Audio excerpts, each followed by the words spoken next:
mempersiapkan alat, buku dan alat tulis, kemudian melakukan verifikasi order yang ada untuk pemeriksaan. Kemudian alat sudah disiapkan, alat semuanya sudah siap. Kemudian menjaga privasi pasien.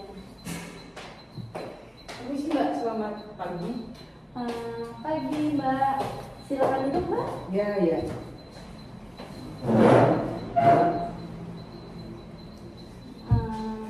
Selamat pagi Mbak, Ya, ada yang bisa saya bantu? Mbak, saya ingin melakukan pemeriksaan personal hygiene. Oh baik, perkenalkan saya Bidan Tasya yang bertugas pada pagi hari ini. Ya. Di sini saya akan menjelaskan prosedur dan tujuan mengenai personal hygiene. Ya. Prosedurnya nanti saya akan menjelaskan beberapa terkait kebersihan diri kita sampai ke kewanitaan kita.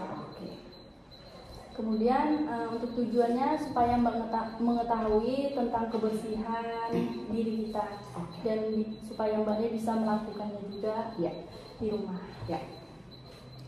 Sebelumnya, apakah Mbak sudah mengetahui mengenai personal hygiene?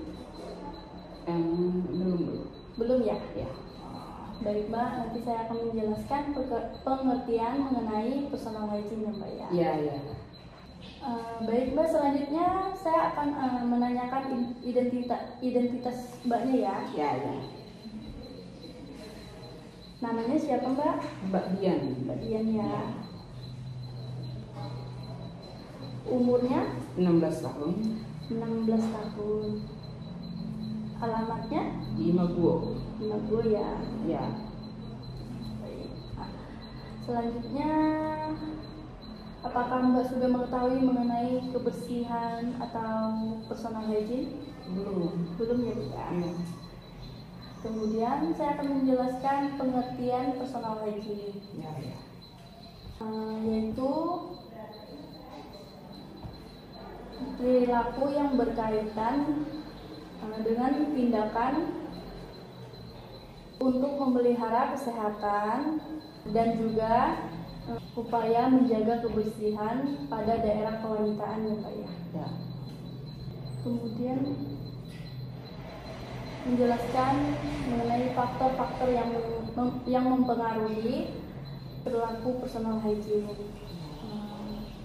Yang pertama, citra tubuh atau penampilan. Penampilan seseorang dapat menggambarkan pentingnya personal hygiene atau kebersihan pada orang tersebut. Kemudian praktek sosial, yaitu kelompok-kelompok sosial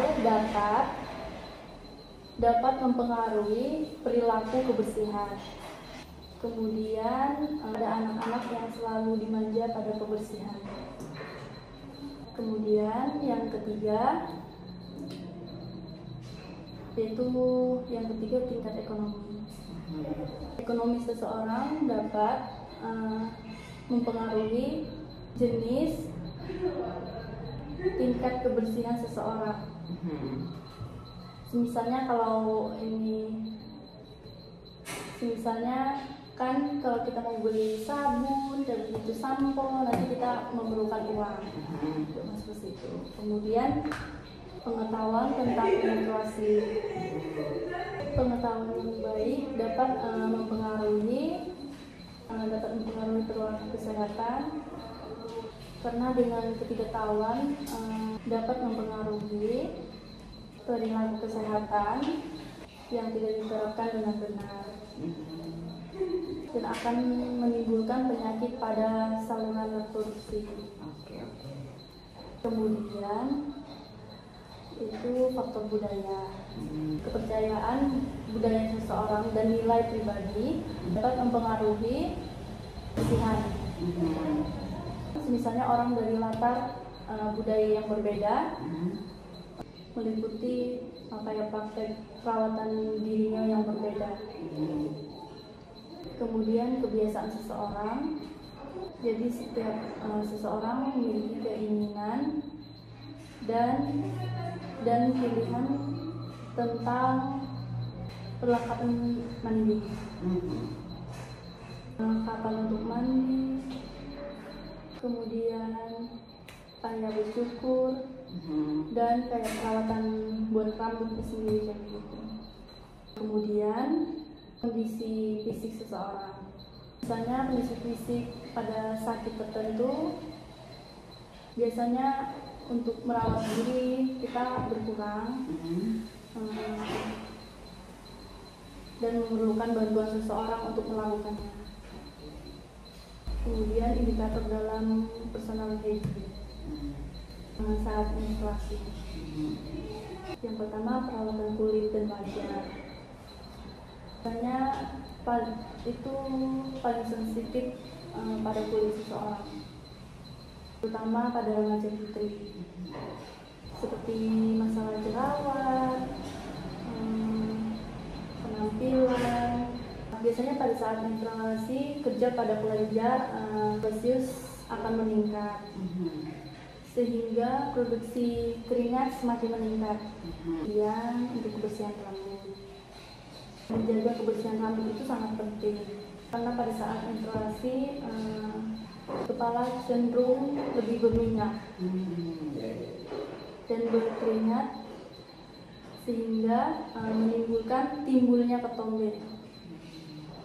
Kemudian kebersihan rambut genitalia saat menstruasi itu juga sangat penting untuk dijaga. Hindari mencabut bulu di daerah kemaluan kita, karena dapat menimbulkan lubang pada bekas bulu di daerah kemaluan kita. Dan biasanya dengan mencukur itu bisa menjadi jalan masuknya bakteri. Kemudian kebersihan tubuh dan organ genital. Biasanya udara yang panas cenderung lembab dan berkeringat. Ini dapat membuat tubuh kita, terutama pada bagian tubuh yang tertutup seperti lipatan, mengakibatkan bakteri berkembang biak dengan cepat. Biasanya dapat menimbulkan bau yang tidak sedap juga. Kemudian kebersihan tubuh pada daerah kewanitaan. Yang terbaik dengan cara membasuhnya dengan air sampai bersih dan melakukannya dengan teknik yang benar, seperti membasuh dari depan ke baru belakang. Kemudian bersihan pakaian sehari-hari, mengganti pakaian setiap hari, terutama pakaian dalam yang kering dan mudah menyerap keringat. Pakaian celana yang ketat sebaiknya itu dihindari ya Pak ya. Karena hal ini biasanya menyebabkan kulit susah bernapas dan biasanya menyebabkan daerah kewanitaan jadi lembab dan menjadi iritasi. Kemudian menggunakan pembalut.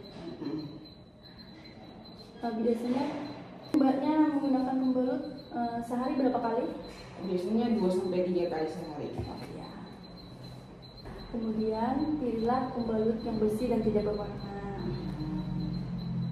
dan tidak mengandung parfum dan berdaya serat tinggi kan? Sehingga Mbaknya bisa tetap merasa nyaman setelah menggunakan pembalut tersebut. Jika misalnya di daerah pembalut terdapat gumpalan darah, Mbaknya harus segera ganti pembalut. Karena gumpalan darah di permukaan pembalut dapat menjadi tempat yang baik untuk perkembangan jamur.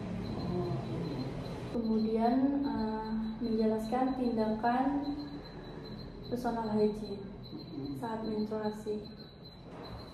Yang pertama, mencuci muka 2-3 dalam sehari. untuk mencegah timbulnya jerawat. Ya. Kedua, mencuci rambut minimal 2 kali dalam sehari. Kemudian memotong dan membersihkan kuku. Kemudian mencuci tangan menggunakan sabun dengan air mengalir. Sebelum dan sesudah membersihkan genitalia. Kemudian membersihkan genitalia dengan air bersih. Kemudian tidak menggunakan antiseptik untuk mencuci genitalia. Kemudian tidak menggunakan bedak atau parfum di daerah genitalia atau kewanitaan kita. Membasuh genitalia dari depan, habis itu baru ke belakang. Jangan kebalik, misalnya dari belakang habis itu ke depan lagi. Kemudian pembalut harus diganti sekitar 4 sampai 5 kali. Atau bisa juga setiap habis mandi, habis buang air besar, dan bisa juga kalau saatnya sudah tidak nyaman, bisa diganti langsung. Kemudian mencukur atau merapikan rambut kemaluan, karena bisa tumbuh jamur atau kutu yang dapat menimbulkan rasa tidak nyaman atau gatal. Kemudian dampak yang sering timbul saat personal hygiene. Yang pertama, dampak fisik. Dampak fisik dapat menimbulkan infeksi pada alat reproduksi kita. Bisa menimbulkan kanker leher rahim, menyebabkan keputihan juga. Yang tidak cepat ditangani dapat menyebabkan kemandulan, sehingga dapat menurunkan kualitas hidup kita. Kemudian dampak psikososial, itu masalah-masalah sosial yang berhubungan dengan personal hygiene, seperti gangguan ketidaknyamanan, faktor diri. Dari penjelasan saya tadi, ada yang ingin ditanyakan? Tidak ada. Berarti Mbak Ji sudah paham ya Mbak ya? Saya tanya kembali ya Mbak, dari penjelasan saya tadi, untuk faktor-faktor yang mempengaruhi perilaku personal hygiene saat menstruasi itu ada berapa ya Mbak ya? Ada 7. Oh iya, kalau begitu berarti Mbaknya sudah sangat paham. Ya. Baik Mbak, untuk penjelasan atau terkait personal hygiene atau kebersihan pada daerah kewanitaan sudah selesai. Jika ada yang misalnya belum jelas, begitu bisa ditanyakan kembali. Misalnya nanti ada mau konsultasi apa kayak begitu, bisa kembali lagi ke sini ya Mbak ya. Iya, iya. Untuk kerjasamanya terima kasih ya Mbak. Ya. Semoga Mbaknya sehat-sehat selalu ya Mbak ya. Ya.